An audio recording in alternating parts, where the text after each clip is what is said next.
Ketemu lagi kita. Iya ya. Jangan lupa salam pemenang. Salam juga. Wah, udah gak cemas lagi ya? Tidak. Udah. Hilang semua setelah ketemu Wah, Profesor luar biasa. Eko. Ini episode kita yang ke-2000 sekian kayaknya. Iya betul. Gini Mbak, seringkali orang tuh bilang begini, aku nih orangnya kurang pede nih, gitu ya. Kalau bahasa dulu nih suka dibalik itu orangnya minderan gitu ya, kurang pede, gara-gara kurang pede jadinya berantakan deh acara kita gitu. Sebenarnya apa sih pede itu, percaya diri itu apa sih? Percaya diri begini ya. Jadi kalau kita mau buat dalam istilah sederhananya atau istilah populernya, orang yang percaya diri adalah orang yang merasa yakin apa yang akan dia lakukan dan dia merasa yakin bahwa dia akan mencapai tujuannya. Wah, berarti benar-benar dia tahu apa yang dia dilakukan tahu. Dan dia yakin untuk mencapai tujuan. Kalau orang yang minder itu sebenarnya juga nggak salah sih, tidak bisa disalahkan karena apa? Mungkin untuk masalah atau hal yang dia hadapi saat ini adalah sesuatu yang belum dia kuasai. Gitu. Saya itu teman sebangkunya Ade Rai waktu SMA. Dulu teman sebangku nggak apa-apa. Jadi otot Enggak, waktu sebangku nggak apa-apa. Belum berotot. Kalau sekarang ke sebelah dia minder saya. Karena belum berotot ya. Iya. Dia beda, dia segitiganya sempurna, saya segitiga sama kaki. Nah, itu makanya membuat kita jadi minder gitu.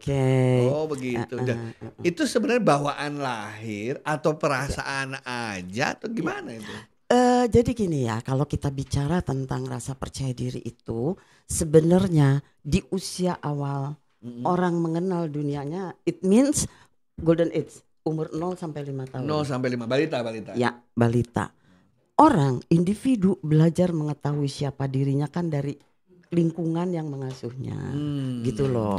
Nah, kalau si lingkungan itu selalu mensupport apa yang dia lakukan, ketika tiba-tiba dia bisa megang, ketika tiba-tiba dia bisa jalan, semua orang pada gitu ya. Itu tertanam pada dirinya bahwa dia mampu, bahwa dia mampu. Nah, kemudian ketika dia melakukan hal yang misalnya nih, kata orang lain dibilang, udahlah disuapin aja karena kalau makan sendiri kececeran.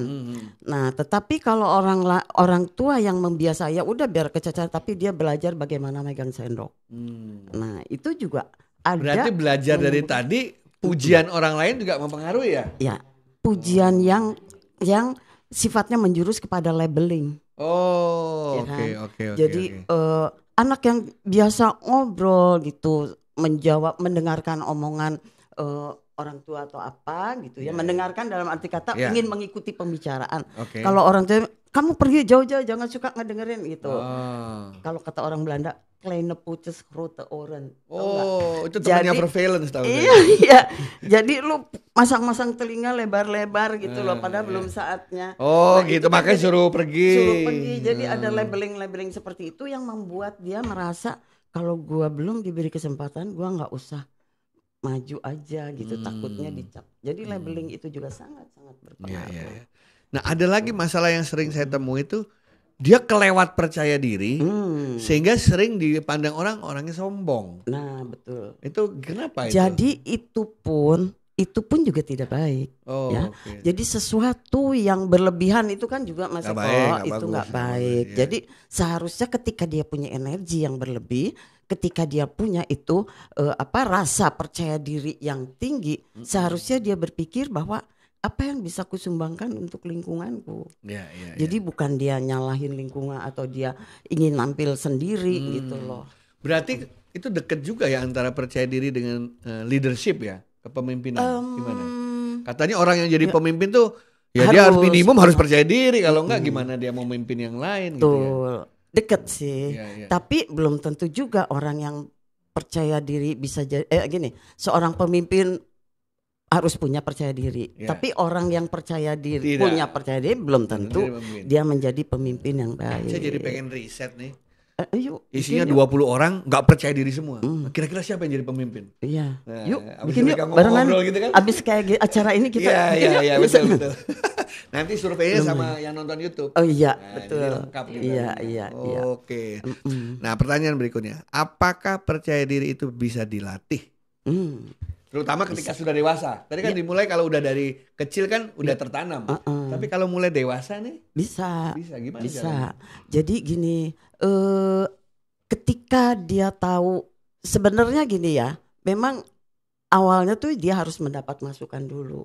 Mendapat masukan. Atau misalnya temannya bilang, lu jago amat sih matematika, tapi dia juga tahu bahwa dia memang bisa matematika itu.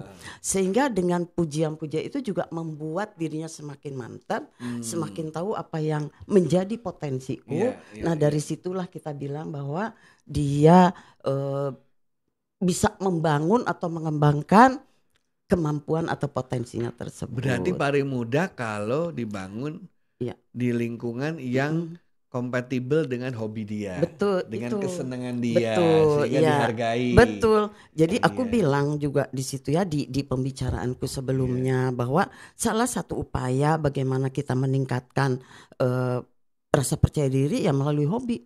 Karena apa? Jangan dilihat hanya senang-senangnya aja hobi itu. Jangan dilihat cuman bermain-main.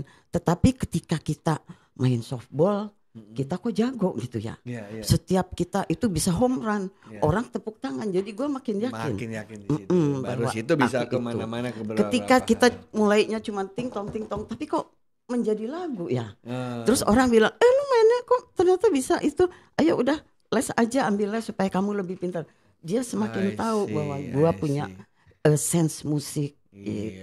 Seperti itu. Ini kayaknya juga bagus didengar untuk para guru dan dosen ya. Betul. Karena banyak guru dan dosen tuh yang malah menurunkan kepercayaan diri anak-anak dan siswanya. Dimarahin lah, dibilang kamu nggak bisa. Tapi mudah-mudahan sekarang gini ya. Sekarang kan konsep atau kebijakan belajar itu kan merdeka belajar, ya kan.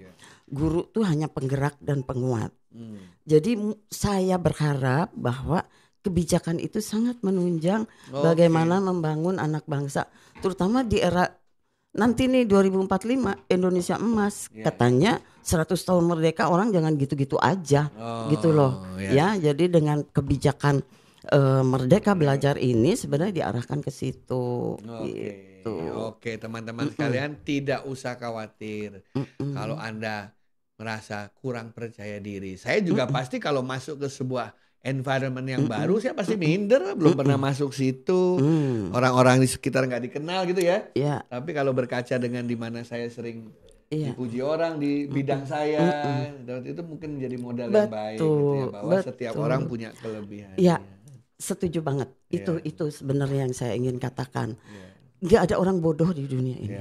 Hanya apakah orang itu punya kesempatan untuk mengenal potensinya, atau sejauh ini dia cuman berjalan begitu aja. As long as raport tidak jelek gitu ya, as long as guru tidak pernah marah sama dia, sudah enough. Nah tapi kalau misalnya dia punya memang dasarnya juga selalu dipacu, ayo dong, yuk bisa lebih baik lagi. Barangkali itu juga yang akan meningkatkan itu. Jadi teman-teman sekalian, tidak ada orang bodoh. Betul. Nggak ada. Bodoh lah orang itu kalau mengatakan bahwa ada orang yang bodoh gitu ya. Puter-puter gitu ya. Supaya orang bingung. Terima kasih banyak loh Pak. Teman-teman tidak usah khawatir. Anda semua adalah pemenang. Setiap orang pasti punya kelebihan yang diberikan oleh Sang Pencipta. Pergunakan itu. Anda pasti akan meningkatkan kepercayaan diri Anda. Dan bagi Anda yang berada di lingkungan di mana kita melihat ada orang-orang yang belum percaya diri, kita berikan support. Tapi sebelum salam pemenang, aku ingin ngasih tahu nih sedikit keyword dari rasa percaya diri, oke? Jadi gini, kita harus merubah mindset kita yang bilang the enemy is always out there. Jadi untuk membangun percaya diri itu sebenarnya kita bukan bersaing sama orang lain. Tapi kita bersaing sama diri sendiri. Itu yang kita kan selalu nyala-nyalain itunya sih, ininya sih, itunya sih. Jangan-jangan kita. Ternyata kitanya udah usaha belum. Oke. Berarti tidak ada laki-laki yang diputusin wanita. Nggak ada. Yang ada adalah laki-lakinya salah. Kenapa dia diputusin? Tidak pernah melihat dia salahin wanitanya. Waduh, channel kita akan berubah ke dalam parenting habis ini mungkin dengan pacaran gitu ya. Pacaran, siap. Tapi percaya diri kan dalam berbagai hal kan. Iya. Tidak hanya dalam hal pekerjaan formal, tapi dalam keseharian hidup. Jadi panitia, berhubungan dengan orang lain gitu ya. Oke teman-teman, jadi salam apa? Salam PD atau salam pemenang? Salam pemenang. Salam pemenang. Jadilah pemenang yang percaya diri. Atau percaya dirilah supaya jadi pemenang. Dan mampu bersaing melawan diri sendiri. Betul. Inilah contoh podcast yang kita belum tahu mau ngomong apa. Ya, terima kasih. Percaya diri teman-teman, maka Anda akan menjadi pemenang. Terima kasih. Bye-bye. Bye.